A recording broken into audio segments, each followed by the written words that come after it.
All right, everybody, welcome to Heathen Talk's first live audience podcast. We are broadcasting from Cascadia Moot, and coincidentally, this is a fireside chat.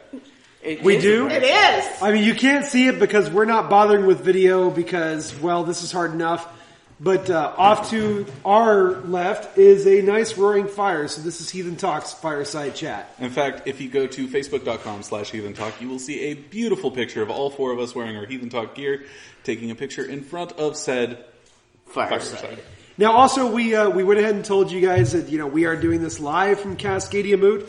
This is, in fact, the first episode of Heathen Talk ever to be done with a live studio audience. Live studio audience, prove you exist. That's enough. Yeah, done. Thank you, everybody. Please stay silent through the entirety of the rest of the episode. So, when you guys get a chance to listen to this, you should know you can find us on the Facebooks at facebook.com/Heathen Talk. You can find us on Twitter at Heathen_Talk. You can find us on Tumblr if you are so inclined. Please, however, go to heathentalk.com because that's where we get our traffic. And also Instagram to harass Mark. Because Mark, okay, so everyone is here but Mark. And that's a little sad because I really wish he was here, but it is. That's one of our goals. I'm going to have to drag that pasta tree's ass out here one of these days and make it happen. Next year. For those who don't know, Mark is a dual tradition individual. He practices Anglo-Saxon heathenry and also maintains a personal cultist with the Religio Romanum. So we call him Pasta True. For those of you who didn't understand the Latin, it's the Roman religion. Yeah. So there is a goal in the future here, Mark, when you eventually get around to listening to this. One of these days, whether you are prepared for it or not, we are going to haul your ass out to Cascadia to join us on a live episode from Cascadia Moot. And hopefully Mark's gonna probably come to Summerstowe this year, so I get to hang out with him. Well, at least we get that much out of him. Gotta get us all in one place. I'm jealous. All right, so we've done the introductions. We have done the introductions. We have talked about all of the super important things that are super important. But we do have a tradition on the podcast here. We do. Where every week we toast a very important individual who's doing real stuff for heathenry. This week is very special. We are toasting someone who has not been toasted live on the show before. And if you heard that, which I sincerely hope you did, she just realized she's being toasted. This week we are toasting Lauren.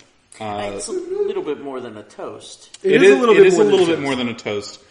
My personal thing here, Lauren was the one who annoyed the hell out of me until I actually made the podcast a thing. It had started as a throwaway on the subreddit Ask a Heathen, and she just took it and was like, Josh, are we going to do this? Josh, are we going to do this? I totally just registered the Facebook and the Twitter. We're doing this. Not the first or last time somebody has actually confused Ask a Heathen for something serious. But probably the most productive of that confusion. Easily the most productive. It's true. So, I mean, for those of you out there that, the dozen of you that actually listen to this show, I think there's at least 2 dozen. There may be at least 2 dozen. We had 2,000 downloads last week. Don't ruin the joke. Oh, sorry. We are saying nice things about you. Do not fuck with us. Do not fuck with us while we're saying nice things about you. So for the dozen of you that listen to this show, it would Marcel. not exist. And Marcel. It would not exist without Lauren. Lauren, I cannot express how grateful I am for all the help and work you put into this. For the simple fact that you pushed and pushed until begrudgingly I decided, fine, and then ambushed you with a live show. Oh, God. I forgot about that. For those who haven't listened to the first episode, it was completely impromptu. She thought we were just having a business meeting to talk, and I hit record, and Heathen Talk was born. Speaking of ambushes, Lauren, we often disagree. Sometimes we agree aggressively. You have been graceful and gracious. And that first episode where you got ambushed twice, once by Josh. I think it was 3 times, because Torin it was just like, in. people just kept coming at him. So I was listening in on the and I was just like, no, let me talk. And they let me talk. And then I was like, okay, screw this. Fuck this. I'm done. And then they said, we need you to come back. And then they added me to the Facebook chat and then never let me go.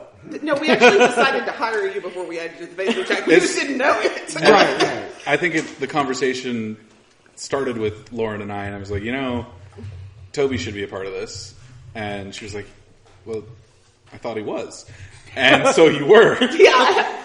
Kind of the same thing happened with Torin. He just kept showing up. I really was more aggressive. I mean, Well, it wasn't like we didn't even decide to hire Torin. Torin decided he was hired. Exactly. It's one of the things we love about the guy. But seriously, Lauren, we couldn't do this without you. So, everybody here, if you've got a glass, raise it. If you don't... Wait, hold up. No, there's before we something raise missing. glasses, Oh. the thing missing is Lauren doesn't have a glass to raise. Oh, no. That can't happen. John. So, we got something for you, Lauren, so that you would have an appropriate glass to raise. It's not a glass. It's It's really close not enough. a glass. Now, we're going to get pictures of this for those listening. Oh, that is... But, Lauren, what are you holding? I'm holding a beautiful Cascadian themed horn. It's got an owl on it. I feel like I'm totally... That's me! I haven't found Mark on here yet, but the rest of you are very well represented. Drink some wine out of green. it. Drink some wine out of it.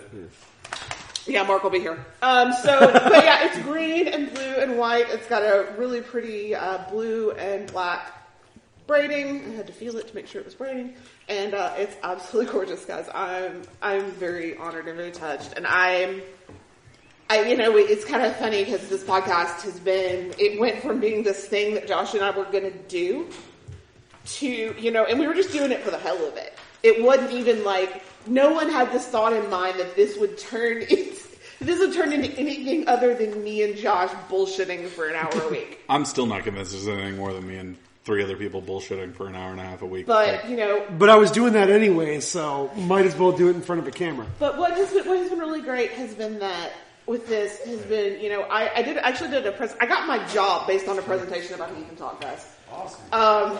The fact that we are a podcast that went into the black in less than 6 months. We're a podcast that is successful, and we could not do that without every single one of you that's listening, that's here tonight. We do it for you guys sometimes, and sometimes we just do it because Torin likes to talk. Exactly. But thanks, guys. I really appreciate it. You guys are amazing. So, for everything that you have done to make this happen, Lauren, we thank you. Here's to you. Hey, Lauren. To Lauren. Over Klimt, talk amongst yourselves. So there's a second part to this tradition. That second part is dogs barking. See, the thing is, though, at my house, this has actually kind of happened on like the real podcast when my new dog. It was like, dog fight, I'll be back. So Cascadia Moot is animal friendly. You hadn't noticed. Mark's gonna have such a fun time with this episode. Well, Mark, we're we giving love this you. to the intern. The interns. That's right, we're giving this to the interns. So to interns, we love you or something. I don't Or at know. least we will at some we point. will once you edit this. To interns, this is what you're here for. And I you're don't getting particularly paid, love you or not. It's just we expect you Yeah. to do your job. and you're getting paid exactly what we make. So Exactly. Equal pay for equal work. I don't know about that, but So the second part of this tradition is we go around the table. Well, usually we don't have a table. And we say what we're drinking. We do. So, Toby, what in the hell are you drinking? I am drinking the Goat Locker Coffee Porter, the Cascadia Moot branded one of 3 or 4. One of 3 brews specifically for Cascadia Moot. Yeah. Yep, it was brewed by some asshole from Seattle who doesn't really matter at all. But it's delicious. It's got a good coffee flavor, but more than that, it's got that porter kind of. I really like it, dude. This has been fantastic. So, Torin, thank you for providing the brew. Now, I realize Lauren probably doesn't know exactly what Lauren she's knows do know exactly what I'm what she's drinking because she unwittingly selected it. What are you drinking, Lauren? So I am drinking Angry Orchards. We had people who were wonderfully gracious enough to bring stuff I could drink. But I'm having an Angry Orchard Summer Honey. I have already polished off the 2 Sinful Apples, which are actually my favorite. Let me tell you what, guys, this has been a vacation because I got a little tipsy last night out at Queen Anne, and it's been great. But yeah, it's good. It's Angry Orchard puts out pretty solid product. That's one thing I will say. It's very consistent. Not my favorite, but it's good, and I have smelled a lot of the beers that were brewed for Cascadia Moot, and they smell fantastic. So I assumed, and I'm assuming they're just as good. What you drinking, Josh? I am drinking something that was apparently inspired by me because I couldn't find a good CDA to save my life. Now, what's a CDA for those of us who aren't beer nerds? A CDA, despite what the homebrew subreddit will tell you, is a real beer called a Cascadian Dark Ale. And it's a dark ale that is... It's overhopped? No, it's both heavy in malt and heavy in hop characters, but it's brewed very clean and crisp. So you get a dark ale, heavy hop aroma, bitter, malty, all at the same time. And it's delicious. And it's delicious. This is actually one of the better versions of this. One of the best versions I've had in the last 3 years. Thank you very much. Yeah, it's orange. So that leaves me for last, and I'm not drinking one of my own. I'm drinking actually a mead that was brought to Cascadia Moot by one of our guests. Tell us your name again? Alan. So Alan has brought us a raspberry mead, and it's actually quite good. And I usually don't trust mead made by random people that show up to events I'm at very much because 9 times out of 10 it's either really bad or it's just over sweet panty dropper mead. This really honestly was it's brewed dry. It's got a beautiful raspberry characteristic to it, but it doesn't overpower the basic honey quality of the mead.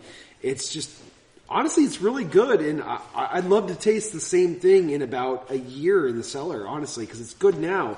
It can only get better. Now, I also have a glass of mead that another guest brought without, and it has hops and cinnamon in it, am I right? And it's amazing. And it's, I'm sorry, I like the slightly sweet panty dropper meads. It's fair. I'm a girl. But it's really good. That's what I was drinking before I got this beautiful horn in my hand. But so now I have both. I'm dual fisted. I'll say I want to point out to the audience at home, Lauren, who's usually the teetotaler of the group for her own various reasons, is the one that's double fisting tonight. Well, I don't have to take my medicine this week. So I can drink. It's great. So tonight we're talking about a subject that is clearly important to us since we all went out and did a thing. Are doing a thing. We are doing We're doing a thing. So tonight, and I'm sorry, Rick, but I'm going to use it, we're talking real heathenry. Rick, I'm not sorry. No. We said it first. I think we did say it Yeah, first. December. We did it first. I'm just going to say it. And so real heathenry is meat space heathenry. It is coming together in groups and getting to know one another and developing the relationships that build communities. So, I'm going to interrupt you here, and I want a little bit of audience participation, because this is a regional moot. This is Cascadia Moot. Right. But I know we got some people. So, I'm going to go around the room. I'm going to point at you. I want you to tell me where you're from. I just remember, project from the diaphragm. Yes, speak Loud. loudly, please. Washington. Washington. Washington. Washington. Washington. Washington. Washington. Washington. Washington. Washington. Portland, Oregon. Massachusetts. Oh, Northern California. Suquamish, Washington. Olympia, Washington. Little Rock, Arkansas. Woo Big City. Boise, Idaho. Seattle, Washington. Eugene, Oregon. So yeah, it's a regional moot. But it's also a national one. and it's real. Well, and I mean, we're literally sitting here in chairs with people sitting around us, looking at us. It's a little intimidating. I'm used to staring at a computer screen while I do this. So I'm just looking at Yeah, I mean, yeah, this is a real live studio audience. It's not the laugh track that you expected. Because laugh tracks are so 90s. They really are. And so tonight we're going to talk with the audience. The audience is going to ask us some questions, and we're going to talk about real heathenry and what it means to not only us as individuals, but to really heathenry in general, to do things in meat space. Meat space is such a great word. I love meat It's space. a fantastic word. Makes me hungry. Or as a friend of mine puts it, in first life. Two guesses as to what game he plays. Wow. I know almost nothing about that game, by the way, but what I do know about it now makes me slightly disturbed by your husband. I'm just going to throw that out there. It was a friend. Not... Oh, I thought you said husband. It's actually my friend's dad who's retired and spends all his time on Second Life. Like, that's his Makes whole me life. just a little bit more disturbed than I was Yeah, before. you wouldn't be disturbed. I've seen him Second Life stuff. Yeah, you'd really be disturbed. All right. I'm disturbed. But anyway. So I'm going to rein things in here. 'Cause occasionally the boss has to be the boss. Sorry, Dad. Let's talk about real heathenry here. Let's talk about what we do in our real lives. I mean, Toby, we all know that you've got money to burn, so you travel all over the fucking country. I don't have money to burn, but I do spend a lot of money. I travel, for those who haven't heard this, I travel about 25,000 miles a year. Well, so you would have money to burn if you didn't have to travel 25,000 miles a year. I do a couple events on the East Coast. I've come up here regularly now for 2 years, about 2 or 3 times a year. Surprisingly, I do very little in Boise. I've done very little. I've gone to one study group, and most of my work, my actual heathen life, is either East Coast or West Coast, and I'm okay with that because Boise is my recharge station. I'm an introvert. When I come out here, my extrovert goes. Y'all can't see that because we're not recording, but it goes straight from full to empty, and then I need a place to recharge, and Boise is that place. That's that Desert folk. They're all sun worshippers there. They silly really bastards. are. I mean, Dirty day moon. Well, I was going to say, we've had everything from, 65 degrees to 45 degrees. We've had sun, we've had rain, we've had overcast. We had sun, rain, sun within the first 30 minutes of being on site. Because this is Western Cascadia, and this is how we roll here. I am very fortunate. I came in Wednesday, and this is real heathenry too, because I want to put this out here. I came in Wednesday night. We did the show. Yeah. And I have had the best hospitality from not just Torrin and his wife, but really kind of Torrin's whole community here. One of his friends picked me up from the airport because he had to because of work. It's just been this amazing experience of real community, and that's real heathenry. And that these community and these bonds, the fact that Torrin can pick up the phone and say, "Hey, I can't go pick this person up." And there's someone that you depend on and that that you trust that can go and do this for you.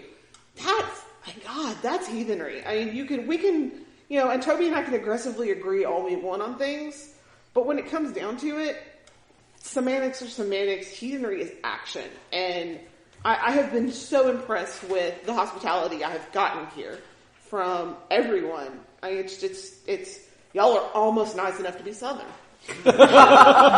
Almost. Bless your heart.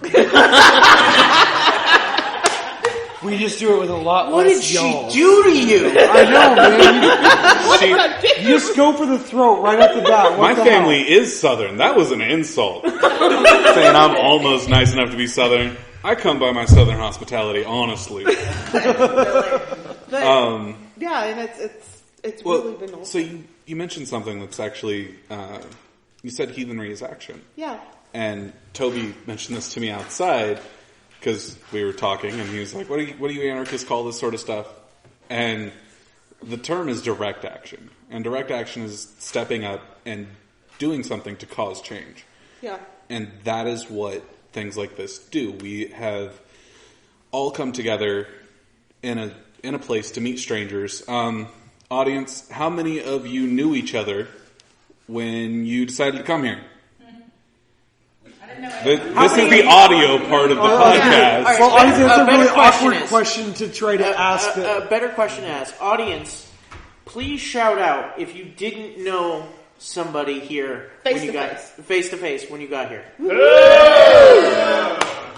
So, I mean, I know there's a couple of people here that came with 1 or 2 or 3 tribe members.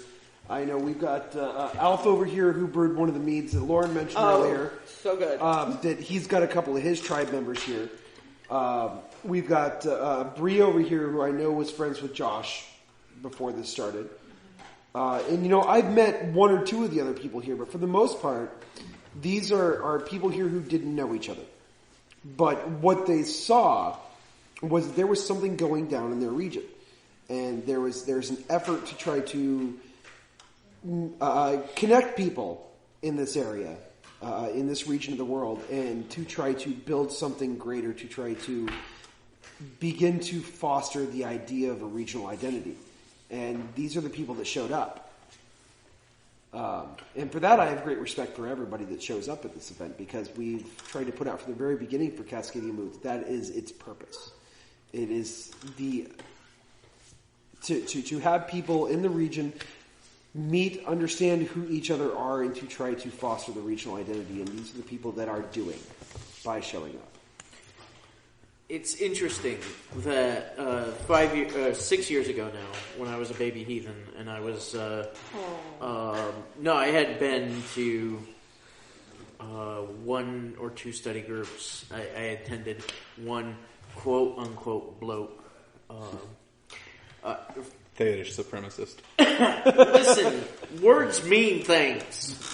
Well, you said a positively Georgian there for a second. God damn. But I was in Cloudland Canyon, which is right on the border of Georgia and Tennessee, and I had been to. This was my first event, and it was a regional event, and it was put on by a couple of people that I had very little to know about, and I came in, and it was one of the most profound experiences of my life. So when the opportunity came to push that rock over and push it forward and put that forth for somebody else to come to see heathenry in action, I jumped at it.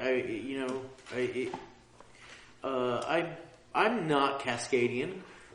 I mean, I live in Boise, which is only through the generousness of our host, Cascadia. I come from Georgia. I'm a Southern American. I grew up in Georgia.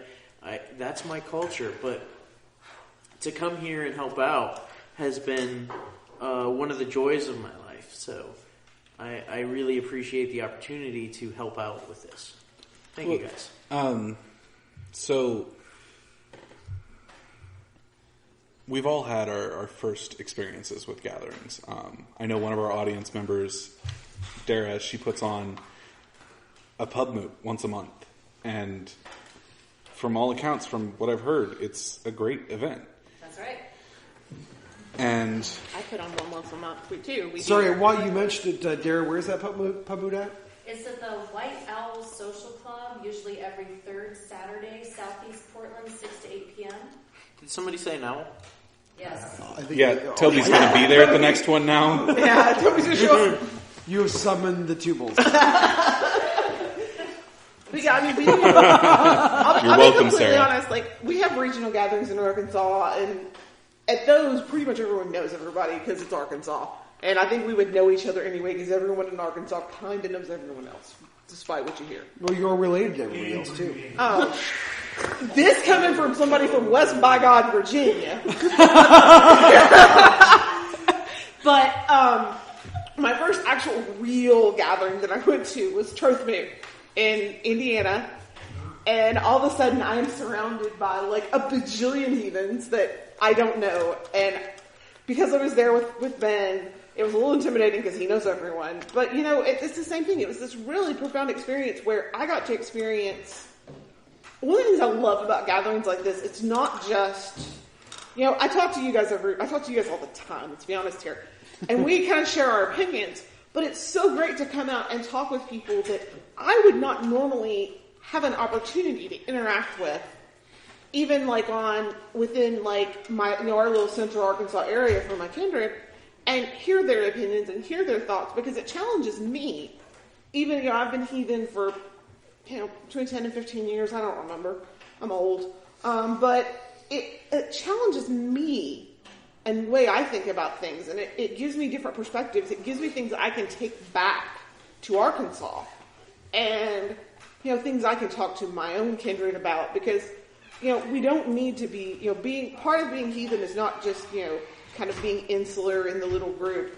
It's also coming to these events. It's networking. It's communicating with each other because that's really the only, heathenry is not going to be sustainable if we go become Amish and hide in our little kindreds. And this right here is, I think, for this area is amazing because, events like the pub moots or whatever, those are the things that give birth to tribes and kindreds. I met my kindred brother when we started our kindred. We met at a Pagan Pride Day, but I don't recommend that to most people. I've met some fantastic people at Pagan Prides. Yeah, I have met a few myself. also met some really scary motherfuckers. Very much so. All I'm going to say is the last Pagan Pride I went to was when they let a guy do a presentation on the Armenian rings. My best analogy for Pagan Pride is it's kind of like reading a book published by Llewellyn. Is that there are going to be nuggets of gold buried in it, you just have to dig it out of all the bullshit. But yeah, I mean, it's a thing where these events are important and... So let's talk about what makes this important. I mean, you guys all came out here, and the people listening, I know we have Jenna is listening. Jenna, again, thank you for the bouquet of unicorns. It was wonderful. Oh, the bouquet of unicorns was awesome. Can we just take a moment to say that we have a bouquet of unicorns that are sitting in our hall? I consider that to be a peace offering between the region of the Northeast and the Cascadian region of the Pacific Northwest. In my journal, I have this list of things that I did not expect to say or hear this weekend, in which I will now be writing a bouquet of unicorns. It's quite possibly the second most glorious thing I've seen at this thing. So I bring up Jenna for a good reason. Yeah. Jenna started her group, Tears Good Hand, through a study group. Yeah. That's how it started. And through a meetup. Yeah. And that in and of itself shows that when you get people together, things change. Three of us moderate the subreddit. We're not going to make lasting changes through that. Lasting changes on people and communities happen when you come together. And I mean, that's the whole premise behind direct action, is it's people coming together, because it's only through getting to know one another, through being able to recognize a face as you walk down the street, that you're ever going to change anything. Well, it's something that's like with my kindred, because we're a kindred, we're not a tribe, because we've been around a long time. Part of that, we make sure to spend face-to-face time together. We have a monthly, what we call family dinner, and it's a lot of times we even have heathenry topics are banned from the dinner table. We talk about everything else because we want to get to know each other beyond just debating heathenry, which we can do for hours. So we'll talk about just comic. We spent 3 hours trying to decipher every character on my Squirrel Girl poster one time. It's just that kind of stuff that is so important to me, and it's so important to have that face to face. You're looking at me funny. What? You have a Squirrel Girl poster? I'm like a huge Squirrel Girl fan. Did I you thought not I knew that. Did you not pay attention to the Facebook posts from the bookstore my wife took her to? All right, so real quick, Making pictures of Squirrel I'm World. sorry, I was buying a lot of groceries. Okay? Okay, Fair enough. Toby, hang on. Y'all keep talking. I'm gonna. So while she's showing the picture, I wanted to bring up a point that kind of builds off of the entire concept of, we're out here, we're doing, meeting in person is important.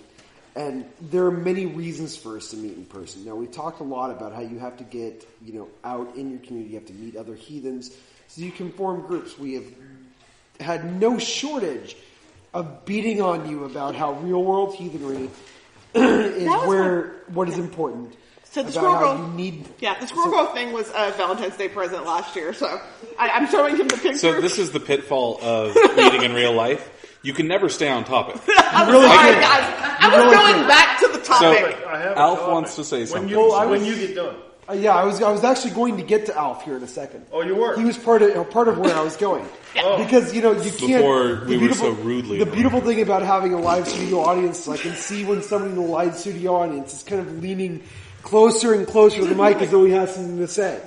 And Alf is something who, if he has something to say, I'm going to let him say it. And that's where I'm going with this. So as we meet in person, we begin to form these relationships. We form these tribes, if we're really lucky. And we begin to build this thing. But outside of that, another thing we build that's really important is the concept of the web of reputation. Yes. Which is something that we've spoken about on this show before. Is that you need to know who to trust to talk to. You need to know who you can ask about another individual. At any given time, if somebody, pops into my sphere of influence trying to say things that I'm being encouraged to listen to or that people that are important to me are trying to listen to, and I need to find out, well, who is this person? I need to understand who this person is. You have that web of reputation. I can call up people and ask, hey, have you ever heard this name? No, but try asking this person. Well, this person knows who they are, and they can tell me whether or not that person is worth listening to. Now, I bring up Alf in this, because Alf is somebody who has come to me via this web of reputation. I knew of Alf well before I ever met Alf. I knew about him through his tribe members, and before I met him through his tribe members, I met his tribe members through other people that I know and have personal experience with and very much respect. And as a result of that, well before I ever met Alf, I had come to have respect for him. And which is exactly why, and I come to this point because I was going to say Alf obviously has something to say. Well, And this is Alf, and Alf hosts... Everybody, this is Alf. Go ahead and plug your podcast. Get it in thank there. you. I do have another podcast called Being a Better Man. It's a secular podcast where I convey heathen values to the masses of humanity in secret. It's funny you would say Secret's that out. sitting in a Masonic lodge. But what I'd like to bring up is, we're all heathens. We wear our hammers, we gather in groups, and that's fantastic. But we also have mundane lives. And how do we, as heathens, be heathen in our mundane lives without compromising our heathenry and being true to ourselves? And I can tell you, for me, what I do is I just be myself, and people come to know me and like me, and then when it comes up that I'm heathen, it's like their first introduction to heathenry is like, oh, okay, well, it must be okay because he's an all right guy. But it's an issue for all of us, especially new heathens who may not know how to relate to their mundane lives as heathens. All of us have mundane lives. We have jobs. We go to the store, but we're heathens, right? So how do we best project heathenry to the mundane? So I'm sorry, Lauren. No, it's I'm okay. good. Go ahead. My friend Daniel, who's been on the podcast before, has said to me and others, my heathenry informs everything I do. It informs every single action I take. Everything I do isn't heathen.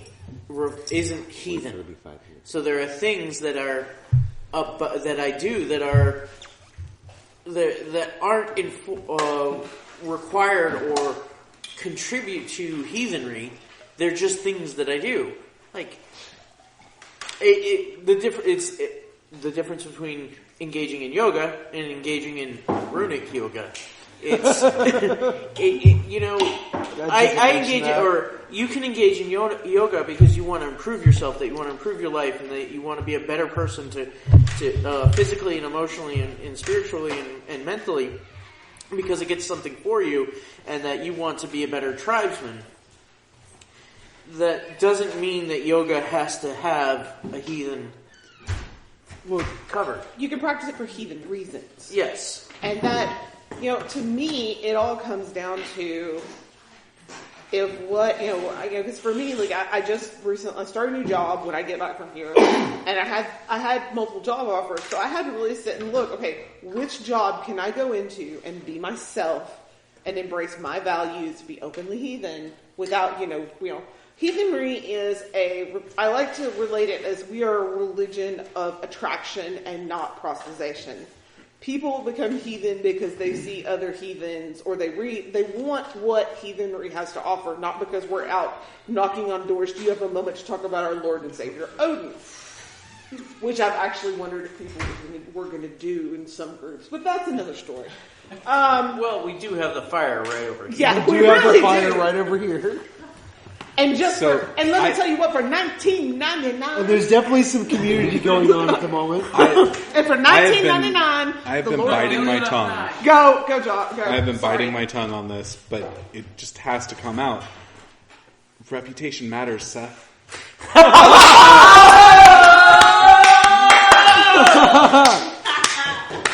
For those not in the know, that's some fuckery that you should follow up on the website. HeathenTalk.com, our executive producer Toby has put together a lovely piece. Fuckery is afoot. We'll just put it that way. Fuckery is afoot. I went out to engage in fuckery and tripped into journalism. So, real quick,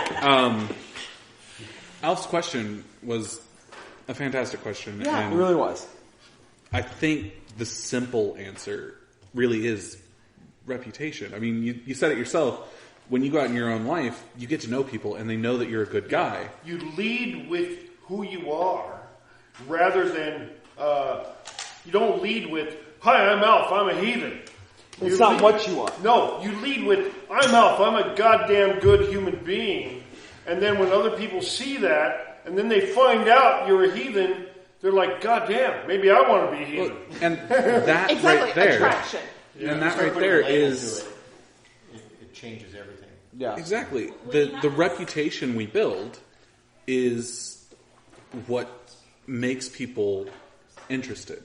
I got into heathenry because I heard good people who were heathens, and they were good people first, and heathens second. And I know that for me, when I'm out in my life, I do my best to be a good human being. I help people who need help. I do things that need doing. And I know that because of that, people have a good outlook. Well, one thing that might help people, and this is, kind of a corporate thing, but have an elevator speech. That means... I have totally pushed this on the show. If you get in an elevator with somebody and they say, "So what do you believe in?" You got to have a little speech that lasts like 20 seconds that you can convey who you are and what you're about in that amount of time. I've got one because we've actually talked about this. Heathenry is a pagan religion that is focused on family and community, and that's my so my much answer. better than mine. Well, I see. My problem is I have yet to encounter somebody asking me about my religious beliefs. Your problem is you can't shut the hell up. Well, no, but to me, okay, so first time I spoken in 5 minutes.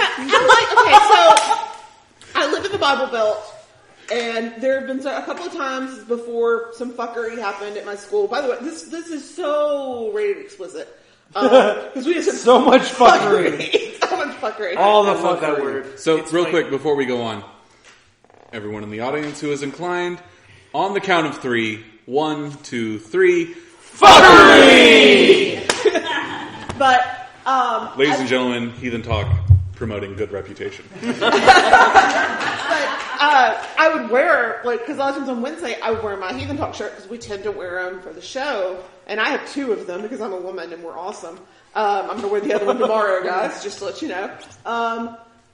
And I would say, what's heathen? And so, because I live in Arkansas, I live in the Bible Belt, a lot of my professors are evangelical Christians, and we have a lot of Saudi students who get really confused.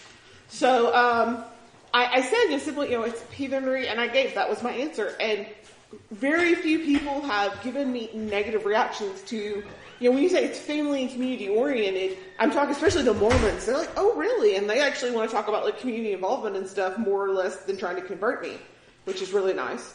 But, and that's another thing I'm going to say. Community involvement outside of heathenry to build reputation is probably the best thing. The best thing my kindred ever did to build our reputation was we, after Hurricane Katrina, because it personally affected our tribe, we did a big clothing and food drive among, whoever would bring it to the local New Age shop. And that built our reputation greatly in our town because all of a sudden we show up with 3 truckloads of clothing and food to the center in Pine Bluff, and well, who brought this? Oh, well, this is Black Bear Kindred. Well, what's that? Oh, well, and then you give the elevator speech. Now, here's a whole group of people who probably have never heard of a heathen in their life because they're in Pine Bluff, Arkansas. And now they have this, look at, we did something positive. And I think, I'm going to say this, and this is my own personal thing. If you can, and at all possible, and I realize it's not for everyone, if you can be publicly heathen, and in that sense, not where you're proselytizing, but in the sense that if someone asks you, are you heathen, or what did you do this weekend, and you can say, oh, well, I think that you should. Now, I recognize not everyone can, but I think that there's some merit to people seeing that heathens mow their yard and pay their taxes and, cut their bushes and yell at their dogs like everybody else. Well, I'm going to go down the road of, there are some places in this country where one of the greatest compliments you can receive was, I thought you were a Christian. I thought you're a very good Christian. Yeah. And, if you can foster the sort of environment where people think that same way about being a heathen, that's what we're aiming for here. That's the type of reputation you're trying to spread. I feel bad because you cut out my elevator speech, because you cut out the knees from it. My elevator speech is because fuck you, that's why. Okay, that is the elevator speech not to give first. That might not be that effective. Yeah. And this is why Toby and once again, ladies and gentlemen, Theodish. And I think it's a regional thing. Like up here in the Northwest, we have a lot of Indian tribes. Everybody's like tuned into the native vibe. And so my elevator speech is, look, just like the Native Americans have their own culture, my ancestors were the native people of Northern Europe. And I follow their path. That's my belief system. And then people kind of correlate the two and they get it. They're like, oh, okay. I mean, they're still confused because they never heard that before. But they kind of get it. Well, could I say something here? Something that's really interesting we talked about. I mentioned labels earlier. This is Dan McDonald, by the way. Dan McDonald. Hi, Dan. Also from Alf's Kindred. Yeah. I'm the other goatee. Something that really troubles me are the labels. So in other words, what did our Northern European ancestors call their spirituality? They didn't have a name for it. That's right. They just it was the way of life. And in this modern society, we have to have label. Everything's labeled. I drive a Honda, you drive a Toyota or a Ford or I go to this high school and so they didn't have labels as far as their identity for tribe social purposes, but their spirituality, they can call it anything. But I would argue with you that when Christians came in, Christians had a label because they were... That was called the new religion. Right. We are, in essence, the new religion, and they are... The Christians are kind of it's an inverse position. Yeah, and I shouldn't be talking towards the microphone, I'm sorry. It did reverse. And it's a difficult thing for me because I almost don't... Because of all the stereotypes, especially amongst other pagans and polytheists, of what heathens and also true are that's there's so many negative connotations that we have to just get rid of. And part of that is I wish we could call ourselves nothing and just live our lives as best as we can. But we can't. If wishes were fishes. If wishes were fishes. I just want to point... I'm perfectly happy with Theodis Haleva. Yeah, I just want to point out that the fire we're chatting beside is getting awfully noisy. It really is. It's a great fire. It's so crackling It away. sounds nothing like the howling of wolves on the tundra. It sounds nothing like Nothing that like at all. Fuckery. Fuckery. It's and no one has started preaching. It's the greatest thing. I don't know about the rest of you, but since we hit site about, what time is it now? Since we hit site about 9 hours ago, I have not had a single thing to drink that wasn't alcoholic. Woohoo! It's time to take another drink. Take another drink. Yes! Cheers, everybody. We are getting in so much trouble. Fuckery! So, so where I'm from in Arkansas, we have that problem because, speaking of fuckery, we have a huge amount of fuckery just to the north of us that's a big pile of racist crap. So, I mean, they're not even focused. They don't even pretend. They are like straight up, But hey, they claim we're white. to be also true? Yes, they're white nationalists and they claim to be true. That sounds like Idaho to me. So that's something that for not in Arkansas, being wrong. that's what we, and I mean, in Arkansas, that's something we really struggle with because, like, I remember getting called into HR, like, when I was a baby heathen. I was wearing a hammer, and I got called into HR because one of the people I worked with, her brother was a prison guard. And the only time anyone had ever seen a hammer was in prison among, the people who, the white supremacist gangs who were using it as an identification. So that's something but you know what? In the past few years, that has really subsided. And, like, while we necessarily aren't heavily involved with our local neo-pagan community because there's a whole huge history of people trying to build cults, like literal cults, it's, it is possible. It takes time. We can't make things, just like, I fucked up my reputation a few years ago, and it's taken years to rebuild what I fucked up. So that's an interesting point, and I want to touch on that. It's that identity is something that is constantly evaluated and constantly reinvented, but it can't be disembodied from what has come before. Right. But our identity as heathens and identity as anything is a dichotomy of here is what I am and here is what I am not. And it is a lot easier for people to focus on here is what I am not than what I am. And I think that's a hard... The focusing on the what I am not presents an equal amount of problems. Because when you start to focus on what you're not, you begin to, whether it's subconscious or not, you begin to emulate that thing. We see it all the time in certain groups that like to take credit for other people's actions, where they get so adamantly against something that they become the mirror image, the flip side of that coin. As my friend Jill calls, a member of the religion of not Christianity. Whatever you focus on expands. Yep.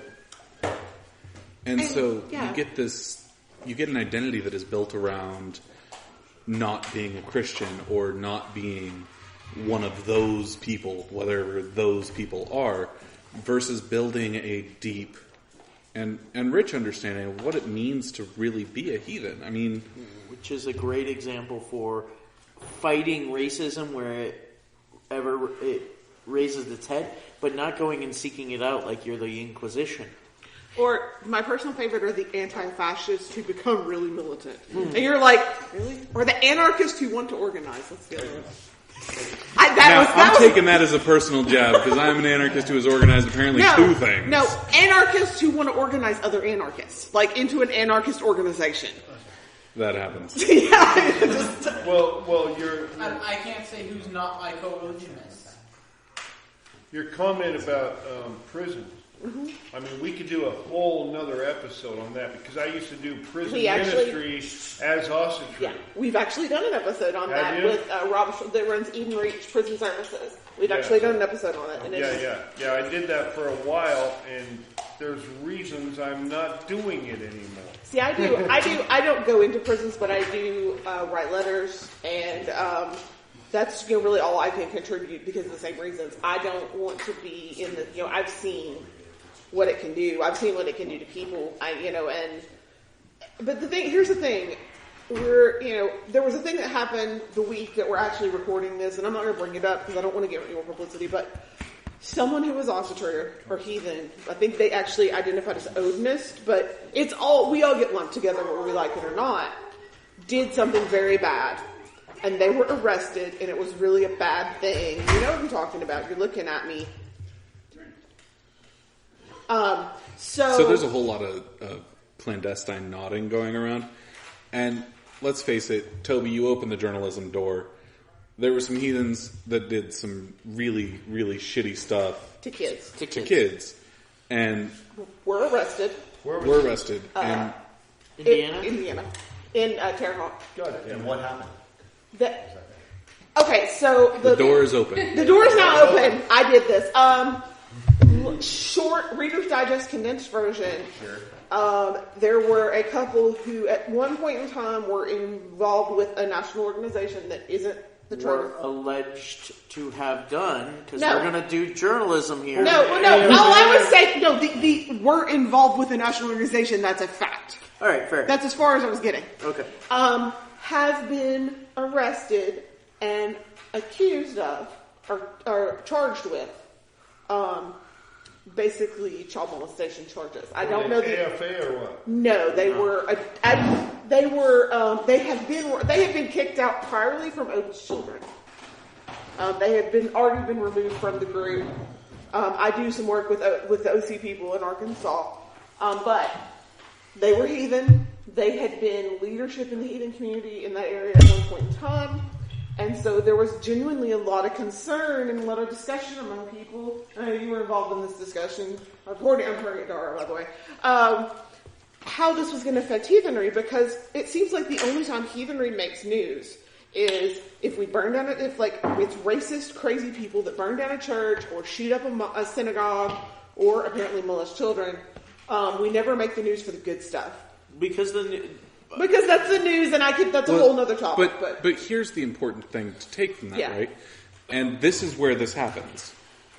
We build reputations so that when it comes down to a shitty person doing a shitty thing, we all have friends and family who can point and say, yeah, that's a shitty person, that's not heathenry. That's not a representation of heathen values or any of that. Any value. Let's be honest with you. That's not a representation of any values. How many Catholics can say, I mean, look at all the one less. Yes. but at the same time, I know lots of nuns and priests who do really amazing work in the community. And it's like, well, I'm going to throw out the big example. It's like Christians are all like, well, not all of us are like the Phelps family. We're all individuals within our belief system, just like the Catholic priest, just like us. But not all, whatever. Yeah. Is not. I mean, we have to understand, and this is one thing as heathens that we all have to understand, is that these people, when they come up, represent us, whether we like it or not. And that's a fight I have with so many people because they're like, well, they're not my tribe, so it doesn't matter. And I'm like, oh, yes, it does. Yeah, but I'm going to disagree with you here in the sense that it's important to mention that. Yeah. They are not my tribe. They are not my people. These people are outside of my... We have a concept within heathenry of being outside the law, being outside of the good. But that doesn't negate the fact that outside perception, people who are not here, if they hear it, we can't control the narrative. I'm sorry, I feel the need to jump in. Oh, who are you again? I'm Ernie. Hi, Ernie. Everybody, this is Ernie. Hi, Ernie. Hi. And I just feel the need to point out, I have known explicitly atheistic and secular news sources who have felt the need to point out when encountering explicit racists. They were doing stories on explicit racist Odinist groups. Vice, we're calling you out. Secular talk. Actually, I'm well, talking yeah, about. but Vice is another one news they do. But they have felt the need to point out that the majority of us are not racist in their coverage, which was very derogatory of, because this was an explicitly atheistic news source that was derogative of all religions in general. But they felt the need to point out that the majority of us were not racist in their coverage of a group of explicit racists. You can thank the fact... As a new heathen, those articles talking about how the majority of people who follow this religion were not racist were why I was more interested in it. Because the first thing you see searching is talk of racism. Yes. Videos about people who are screaming in parts at other people and all this stupid stuff. And this is why it is so important to get together in real life and do this, because that is where you build reputation. Now that I've met many of you here and we're going to get to know each other more over this weekend, we're going to build that web of reputation, and we're going to know each other and know, I'll know that if I'm in Olympia and I'm needing some heathen contact, I can get hold of Alf and be like, dude, I just need to share a beer with a heathen. And that's going to spread, and you're going to end up with people who aren't heathen, who see that we're just good people. And I'm going to be honest, I'm very fortunate to live in the Midwest where we have a great kind of web of reputation and contact. And there have been several times when I've reached out to my friends. In fact, I'm friends with the retired Midwest lawkeeper, and said, hey, somebody has contacted me asking about the blah, blah, blah group. What can you tell me about them? And sometimes it's good, and it's something, sometimes they're a bunch of sexist jackasses, and I wouldn't pee on them if they were on fire. It just, but heathens are going to be very upfront about it. That burnt urine smell. No, it's not cool. Well, I can't tell you the number of times that I've gone to somebody and said, hey, I'm wondering about this person, or hey, I've been in being on the podcast and being involved in this and being involved in public heathenry like I am. Sorry about that. I get calls. I get emails. I get people approach me that say, "Hey, look, I'm new. I need help. I'm trying to reach out to these people." And I'm not getting a lot of response. It almost inevitably. It's in every case that I have had it. It's been, oh, hey man, I'm so sorry. I just realized that I got this email. It got trapped in my spam filter. That just happened this week where somebody, and it had just been a thing where the person had been working so much overtime that they just missed the email. Yep. And we were able to connect somebody who was new and needed someone local to someone who lived literally a mile and a half away or something. Alf, you have an example of that? Yeah, let's be honest. There's a lot of squirrely damn people that call themselves Asatru or heathen that do not represent the majority of us. Mm-hmm. I mean, there's God damn it, there's a lot of squirrely people out there that are cockeyed. They're squirrely people, period. Yeah, it's not just here, it's everywhere. Well, we have to acknowledge that moving forward, because they're going to be connected to us whether we like it or not. And So what do we do about that? So this is actually really a fantastic segue. Thank you for that. We've got a half hour left in our typical runtime, so we're going to start taking some questions from our live studio audience. Live studio audience! Which may run into 2 episodes. So it looks like Dara had a response to that question by Elf. I did, and I feel like heathenry says we are our deeds, and bragging is a great tradition in heathenry. Along those lines of building good reputation and along the lines of what Lauren showed as an example, talking about building a good reputation, when you do something good in your community, when you do something good as a heathen, I feel like it's important to step out of the shadows. A lot of people who are heathen tend to be introverts. This is just informal opinion. But stepping out and saying, hey, I did this great thing, and I did it because my heathen values informed my actions. That's a great step forward in building that slow consensus that, hey, heathens are good people. And these outliers, these crazy bars, they are not representative of the majority of heathens. Yeah! I agree. I absolutely think that individual actions have far greater, in aggregate, impact than public actions. In my personal experience, for example, here's a great example of what I'm trying to talk about here. I had a friend who was quitting job, and he was going to start his own business. He was going to begin doing whatever. And I said, good luck. And he said, thank you. And I said to him, no, when I say good luck to you, it means here is a piece of my own luck. Here is something that I am giving to you. When I say, and he goes, okay. And I was like, do you ever hear me say good luck? Because I say best of luck all the time. It's a subtle but distinct piece. And I say best of luck to everyone because, hey, best of luck. May your luck be the best. It's a completely different wish for somebody than saying good luck. I am miserly when I say good luck.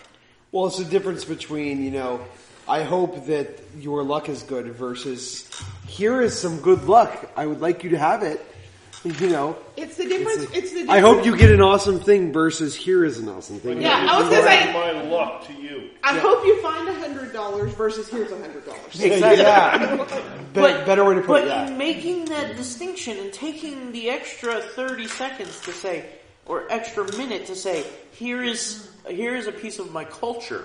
Here is my people's belief. And this is one of my favorite things in the world is to say, my people believe this. My people have this tradition. And it becomes something that sits in people's minds. And I think the thousands of minor little interactions that we can do in that way are far more important than 100 public announcements of or essays. Let me put it this way. Or essays are I think essays are important. I write them all every week. Yeah, let's make that clear.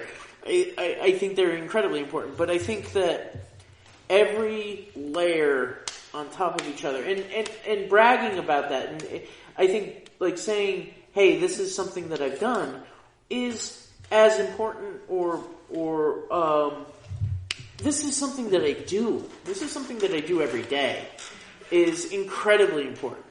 And I just want to say, I want to talk about the bragging as a woman, as someone, I think one of the biggest pieces, and if you're listening to this, a few weeks ago we talked about baggage. It was actually Wednesday for me, so. Yeah. A few weeks ago, as in this most recent Wednesday. Yeah, but it'll be a few weeks when we get this up, so. Oh, I thought we were going to just go ahead and put this up raw on Monday. No. Okay, so real quick, I'm going to interrupt you for just a second. If any of you guys do have questions, please stand up, raise your hand, let us know that you want to say something or ask something, and as soon as Lauren is done talking, we will get to you, I promise. So, but what I would say, because I think this is really important, one of the hardest pieces of baggage that I struggle with from being raised Christian, and I don't care if you weren't raised in a Christian household, you were still raised Christian, as Torrin says. Yep. You were raised Christian. I was raised Christian, and so were you. Is actually shedding the whole idea of modesty. And I'm not talking about, like, not showing my boobs. I'm talking about the idea that I should not be proud of my accomplishments. Guys, You're talking about humility. Humility, yes. Yeah. The bragging. Guys, I just got chosen for an incredibly prestigious award in my university. I'm an ambassador. I am a heathen, and I'm also an ambassador for my university. You know how hard that is for me to say, though? Because it was drilled into me my whole life that you don't brag about things. So that, to me, I think is something, as heathenry evolves, that's going to be a huge thing, is that we learn to do that. We learn to be able to not only be our deeds, but freaking shout our deeds from the rooftop. Well, we're talking about the concept of pride being a sin, I guess, for lack of a better way to put it. And the thing we need to learn the difference between pride and hubris. Right. Those are two entirely separate concepts. Pride is something that is entirely healthy. Not to mention the difference between heathen sin and Christian sin. Well, yeah. But, from a cultural point of view, pride is something that's entirely healthy. Pride is you have done something, and you are proud of it. Okay. And you want to make sure that people know what you're proud of. So, what's being laughed about here, by the way, is there are some nonverbal cues going on, and we'll get there.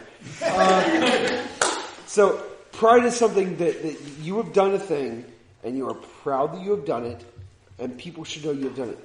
Hubris is you don't necessarily deserve the pride that you're speaking. You are going beyond yourself. You're going beyond what you've done. And that is the important thing.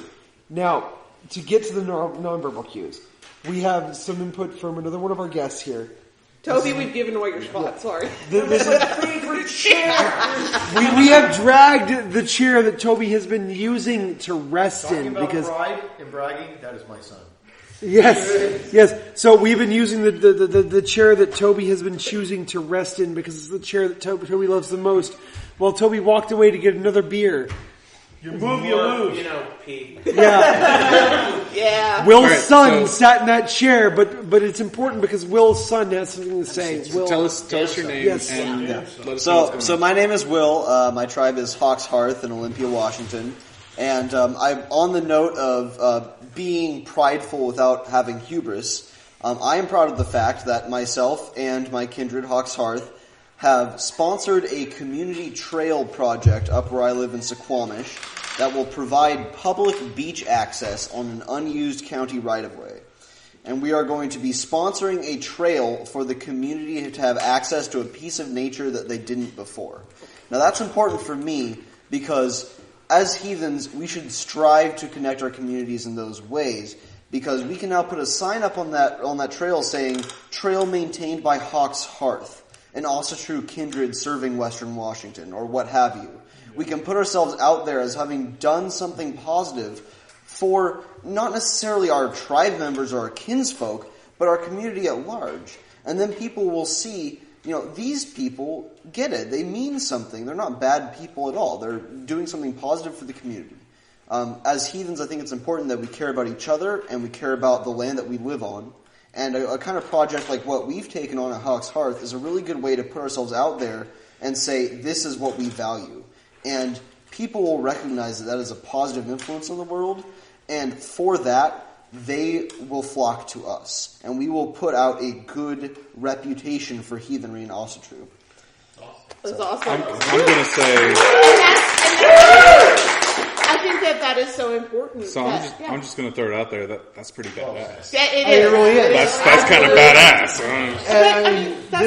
This is an example. Sorry, Lauren. This is an example of the regionalism we're trying to foster. Right. Here. Absolutely. Hawksworth is one of the kindreds that I know of in this area. One of the groups that I know of in this area that has been really heavily involved and instrumental in trying to foster the kind of regionalism we're talking about. And I honestly, Will, he's a young guy. I don't know. How old are you, Will? 21. He's 21. Yeah, you're. And hey, can I say something about Will? Go ahead. God damn it! I've known Will since he was a little boy. He grew up in our kindred, and he's an example of a kid growing up as a heathen. He's the most exemplary young man that I've ever seen. Right, absolutely. And Will is one of the first people I met from Hawkshurst. And I met Will and his dad at the same time, Dan.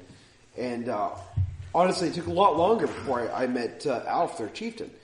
But Will, especially Will, and then his dad, Dan, gave me a really good impression of Hawkshurst. And I learned a lot about them, talking to them.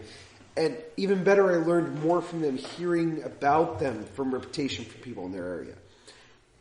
There are some people that wanted to be here today but couldn't make it that are extremely important people to me, who I would take their word on anything, who spoke well of Hawkshurst.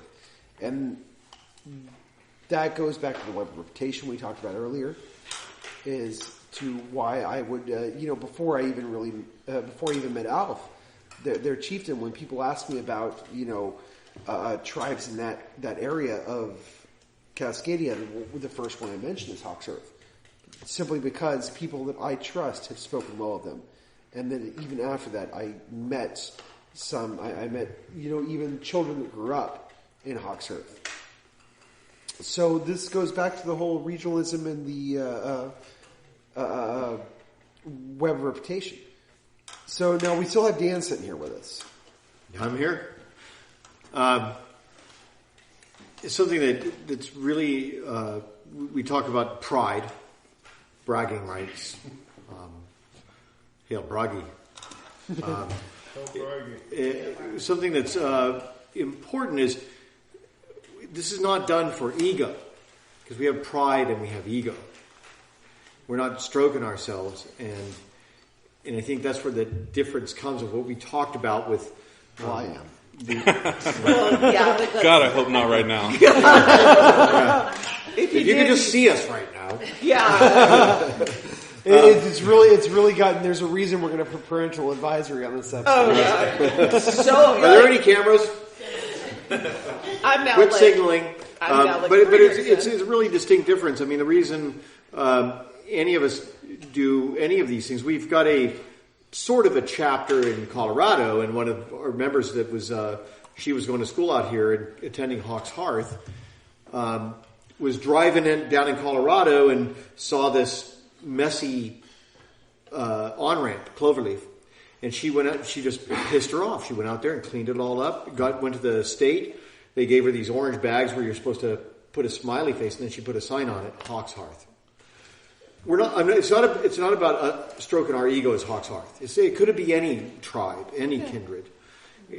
What it's saying is, as heathens, we care about the land that we're on. We care about our community that we live with. And that's why. That sounds very similar to me to a runic inscription that you can find in the Hagia Sophia, which is in Constantinople was the cathedral and is now a museum. And it comes down to Halfdan was here. It's important to place your mark on the world and say, I did this. It was important. It was good. It was me. Right, but you did it in the benefit for the greater good, the greater community. And that's why, I've harped on this on the show since the beginning. We need to be involved in our local community, whether it's, I take cookies over to the new neighbor, or you adopt a highway, or really, there's so many different avenues you take. The point of the thing is, we do not live, it's not like it used to be where your family, everyone was heathen and your family was your tribe. We don't live in a bubble. Right. And we have to acknowledge that, and acknowledge that in as much as, my community, my next door neighbor probably influences my life more than my tribe members. because, quite frankly, my next door neighbor could burn my house down accidentally, and I don't think Ben could from Conway. So Now, Alan has something. Yeah, I'm saying we got to guess here. Alan has something to say. All right. Yeah. So one thing I wanted to bring up kind of goes back to the beginning of this conversation. Yeah. Tell us a bit about yourself real quick, Alan, just so everybody knows who you are. Well, my name's Alan, and sometimes I fly planes, and sometimes I do other things. I'll leave it at that. Fair enough. Fair enough. We've been talking a lot about real heathenry, relationships with people, in the meat space, but I just want to touch on the online space a little bit because a lot of our interactions today start out in the online space. The first thing I found out about Cascadia Moot was online. I knew nobody here, and I said, "Oh, okay, I want to go to Cascadia Moot. That sounds like cool," and so I'll check it out. And I guess the point I want to get to is that we get a lot of new people who say, I want to know what I see a heathen guy or a girl, and that sounds cool. I'm going to go find out what heathen means to be online. And maybe I'll join a Facebook group or discussion group, and I'm going to ask a question. And I've seen a lot of instances where you get a new person who really wants to be heathen or thinks that they're heathen and they just want to do it, and then they get beat up by other people, and they get turned off. Yeah. And so it's important for us as a community that if we want more people to be heathens, that really want to be heathen, that we have to say, okay, well, this is it, and we have to not jump on their throat because, well, you did it wrong because you didn't do something correctly.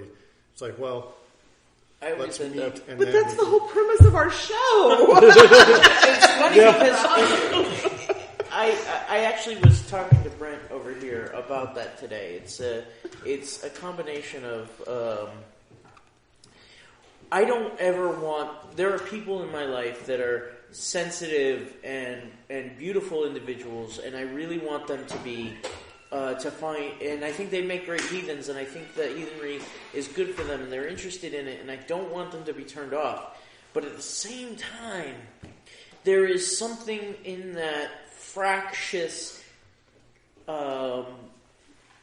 It's not angry so much as that hardcore debate culture that exists in online heathenry, where you have to hone that blade, you have to hone that, and it's a balancing act. You have to, and I think that's why real heathenry, meat space heathenry, is so important, because I come off as a giant fucking asshole online. I am a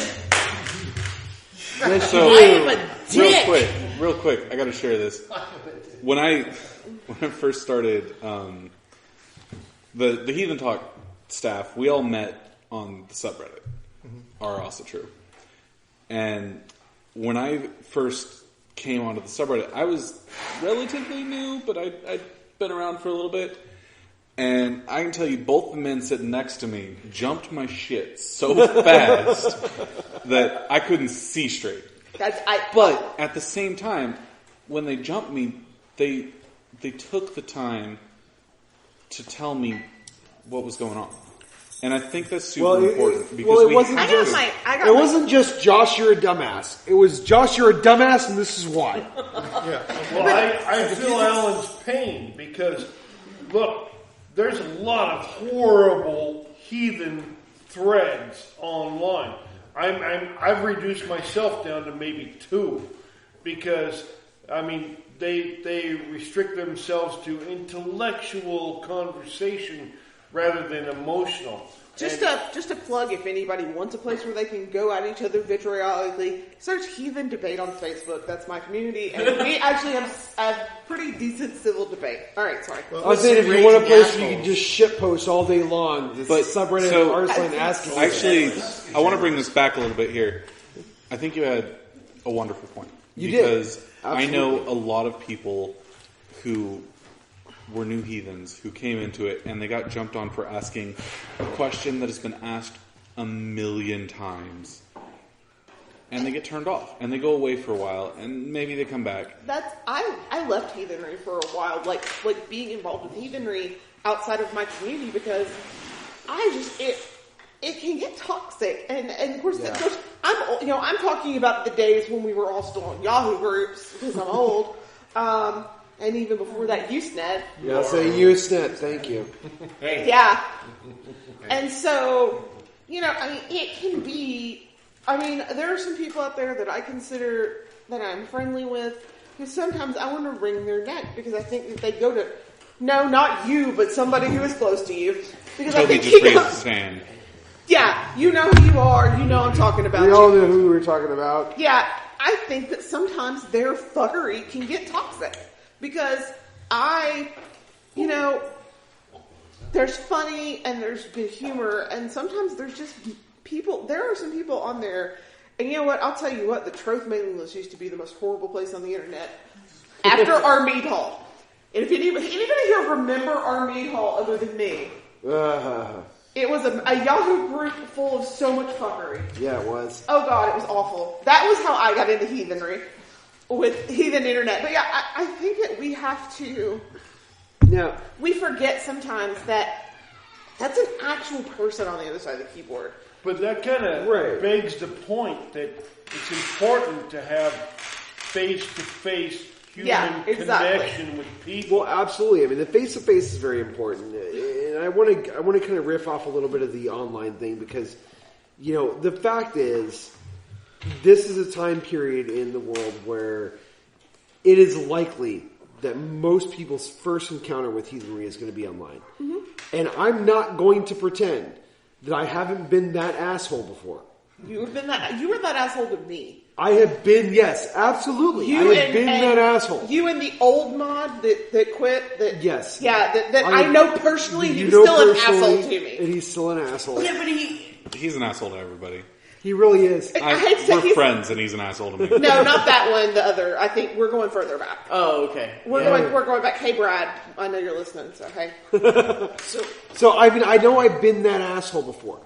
I went through a period, especially on the subreddit and a couple other places online, where I got tired. Mm-hmm. And that's what usually happens to those of us. And I want anybody who's new that might be listening to this to take this lesson home. If somebody's being an asshole to you when you're trying to learn something online, the chances are isn't so much that they're an asshole, it's they're tired. It's not it's them. Mm-hmm. It is them. And that they are tired. It's probably the only time that line is true. It really is. They're tired. They have gotten to a point in their heathenry where they have started to actually grasp what they're talking about. They're grokking it for the first time in their lives. And now they're trying to contribute. And what they're seeing is the same questions asked over and over and over again. And the problem is, they start to forget that they once asked that question. Over. The question that you're asking is the question that they once asked. So sorry. And that they didn't see. They didn't notice that everybody else was asking that question. Mm-hmm. They asked themselves. And then some asshole answered them. And they got lucky enough that they had a thick enough skin to stick around. And that's so. I mean, that's the thing with that. I think we on this end have to also remember it. We have to remember that we once were newbies, and I don't know. It kind of hurts. I'm the female here. I have feelings, unlike there are some of you guys. I have feelings. That's a weakness. And that's exactly why I said this. Right. So here's the thing. The main thrust of what I was saying was that you need to sit back and when you're about ready to be that asshole, sit back and remember that once you were the newbie, that you're about to be an asshole too. And so as I say this. Speaking of new people, not that necessarily she's a new person, I'm not entirely sure, but she's somebody I've only met this weekend. I'm pretty new. Robin has something to say. I'm Robin. You'll see me on Reddit a lot. As a new person, I've been on the receiving end of this fuckery quite a bit. And that is okay, because it's one of two things. One, I learned very important lessons. And the first one is that this isn't something to be taken lightly. The only way we're going to be taken seriously is if we take it seriously and we come down hard when you need to come down hard, You don't learn these lessons unless someone tells you. And sure, someone's an asshole and words it wrong, but that doesn't matter. You still get the points. And it's the point at the heart of things that's important. Coarse wording aside for a lot of what happens on the internet, that lesson there is still someone genuinely trying to tell you something you didn't know before and that you have now learned. And it comes from a place of these people who have been around forever, seeing everyone screwing up, wanting to bring heathenry in a good direction, and just, like you guys said, being tired and just kind of throwing it out there in a way that may not real come quick, across before right. we go any further into this, I want to extend a thank you to you personally. You came all the way out here from Massachusetts. And She that wins. is, like, to come to this little tiny event that we put on, it really means a lot to me personally. It really does. So thank you so much. And that's a great idea.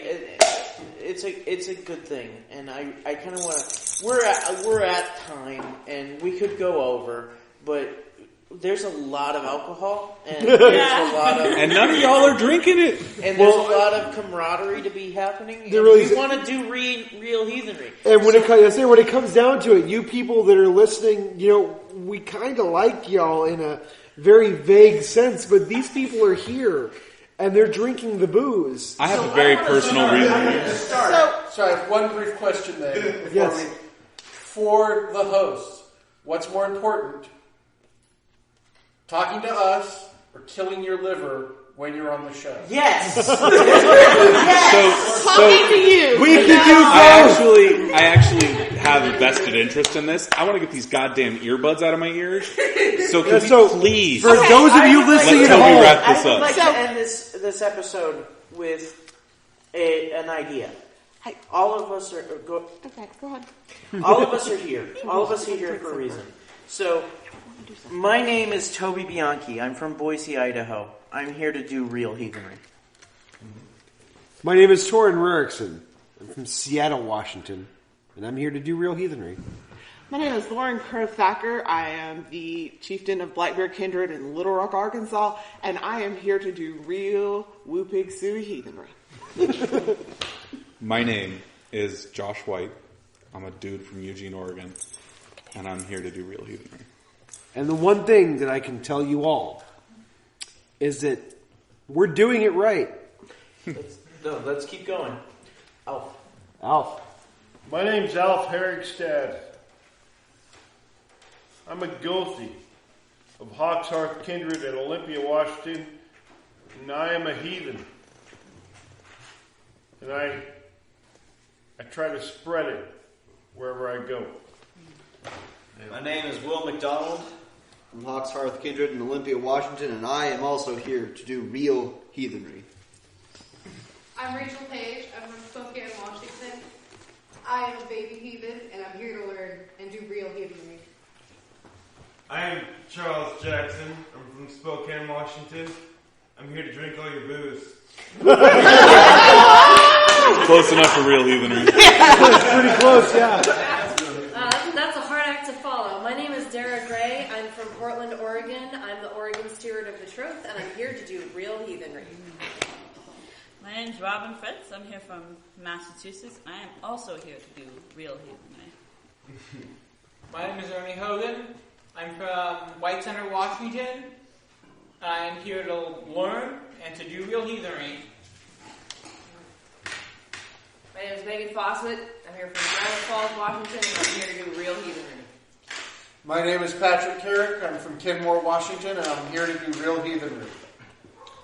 My name is Brent Amanel, and I'm here to do real heathenry. My name is John. I'm an alcoholic. Wrong meeting, John. Wrong meeting. I'm here to do real heathenry. That one's next week. That's it, next week. That's what I mean. Probably best not said with here from Granite Falls. I'm here to do real heathenry. Let's do it one more time. Yeah, one more time. My name is Alan Johnson. I'm here from Granite Falls, Washington, to do real heathenry. We have got to talk to Steve, or talk to Rick before we publish this. And just guys, Josh, how do we go here? Y'all are doing it wrong. You're not the boss of me! Everybody have a great weekend. Thank you for being here. Thank you.